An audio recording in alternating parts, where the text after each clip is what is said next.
Crypto and bitcoin வந்து அதோட future எப்படி இருக்கும்? அது சம்மந்தமாக ஏதாவது படிப்பு படித்தா அதோட ஃபியூச்சர் எப்படி இருக்கும்? ஆக்சுவலி பிளாக் செயினுங்கிறது ஒரு பெரிய உலகம். அதில் ஒரு டாட் தான் வந்து ஆக்சுவலி கிரிப்டோ அப்படிங்கிறது பிளாக் செயினில் நடக்கிற விஷயத்துக்கு ஒரு டிரான்சாக்ஷன் டூல் தேவைப்படுது. நான் ஒரு புதுசாக ஒரு சிஸ்டம் கண்டுபிடிச்சிட்டேன் அப்படின்னா அந்த சிஸ்டமில் எல்லாத்தையும் உள்ளே கொண்டு வரணும், எல்லா விஷயங்களும் நடக்கணும் அப்படின்னா அப்போ அது கண்டிப்பாக ஒரு டிரான்சாக்ஷன் டூல் தேவைப்படும். அதுதான் வந்து கிரிப்டோ. பிளாக் செயினுங்கிறது அதான் ஒரு பெரிய உலகம். நான் சொன்னேன்ல, நீங்கள் வந்து ஒரு எலெக்ஷன் ரன் பண்ணலாம், இல்லை வந்து நீங்கள் வந்து அதில் ஒரு கவர்மெண்ட் டெண்டர் ரன் பண்ணலாம், இன்னும் சப்ளை செயின் பண்ணலாம்.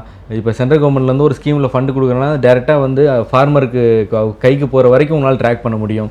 ஸோ இந்த மாதிரி நிறைய விஷயம் வந்து பிளாக் செயினில் இருக்குது.